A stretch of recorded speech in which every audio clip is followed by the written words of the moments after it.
সম্মানিত বন্ধুগণ, সাহাবায়ে কেরাম মার খেয়েছেন।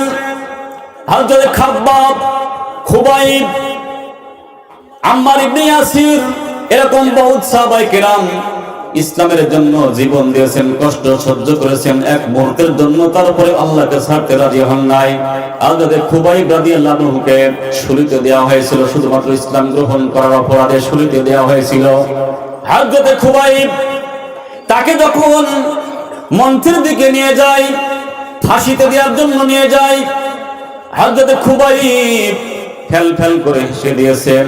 কাফেররা বলতেছে, কি ব্যাপার হাসতেছো, বিষয়টা কি? এখন তোমার কান্নাকাটি করা দরকার, এখন তোমার জীবন শেষ হয়ে যাবে, সন্তান থেকে বিচ্ছিন্ন হয়ে যাবে, পিতা মাতার থেকে বিচ্ছিন্ন হয়ে যাবে, আত্মীয় স্বজন থেকে বিচ্ছিন্ন হয়ে যাবে, পাড়া প্রতিবেশীদের থেকে বিচ্ছিন্ন হয়ে যাবে, কিন্তু তুমি হাসতেছো, বিষয়টা কি? হযরত খুবাইব ডাক দিয়ে বলতেছেন, ওরে কাফের মুশরিকেরা, আমি এখন শহীদ হয়ে যাব। মুসলিম শরীফের হাদিসের মধ্যে আসছে, যে ব্যক্তি আল্লাহর রাস্তায় শহীদ হয়, ঋণ ব্যতীত তার জীবনের সমস্ত গুনাহ মাফ হয়ে যায়। আমার বন্ধুগণ, ওই ব্যক্তি যে আল্লাহর রাস্তায় শহীদ হয়, মরার সাথে সাথে আল্লাহর জান্নাতুল ফেরদাউসের মেহমান হয়ে যায়। খুবাইব ডাক দিয়ে বলতেছে, তোমরা তো দেখতে পাচ্ছ না, জানতে পারছো না, এখন আমি শহীদ হয়ে যাব। আমি শহীদ হওয়ার সঙ্গে সঙ্গে মহান আল্লাহ আমাকে জান্নাতুল ফেরদাউস দান করবেন।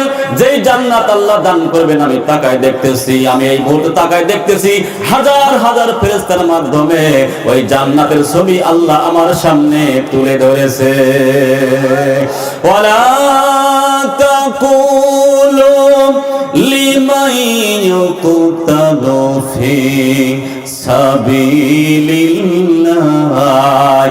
আমওয়াত বাল আহইয়াউ ওয়ালাকিন লা তাশউরুন।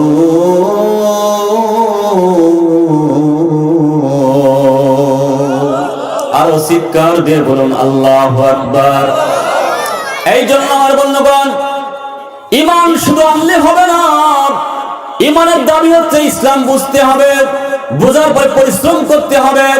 অর্থাৎ আল্লাহর কোরআন প্রতিষ্ঠা করার জন্য, ইসলাম প্রতিষ্ঠা করার জন্য জান আর মাল দিয়ে এই রাস্তায়, এই দিনের পথে, ইসলামের পথে সংগ্রাম করতে হবে, মুজাহাদা করতে হবে। আমার বন্ধুগণ, ইসলামী রাষ্ট্র কায়েম হোক, এই আমল, এই জিনিসটা, এই কথাটা যে ব্যক্তি চায় না, মন থেকে চায় না, আমার বন্ধুগণ শুনে নিন, সে মুসলমানের ঘরে জন্মগ্রহণ করলেও আসলে সে মুসলমান নয়, সে হচ্ছে মুনাফিক। জোরে জোরে বলুন কথা ঠিক কিনা?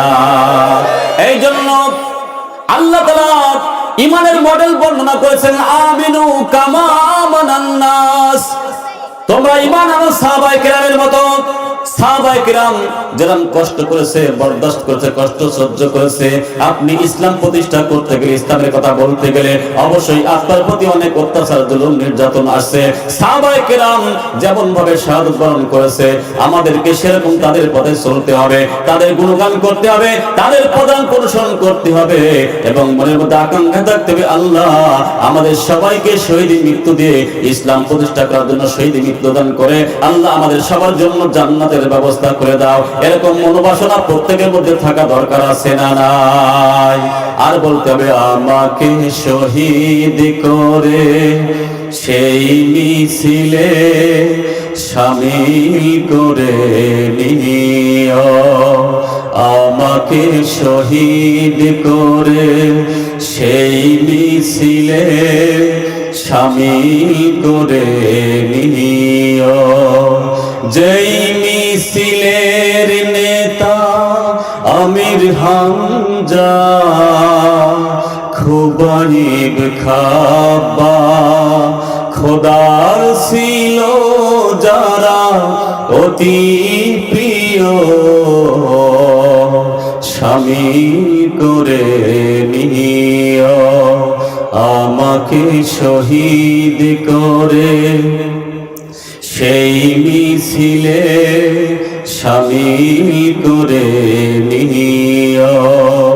যেই মিছিলের নেতা আমির হামজা, খুবাইব খাব্বাব, সবার ছিল যারা অতি প্রিয়,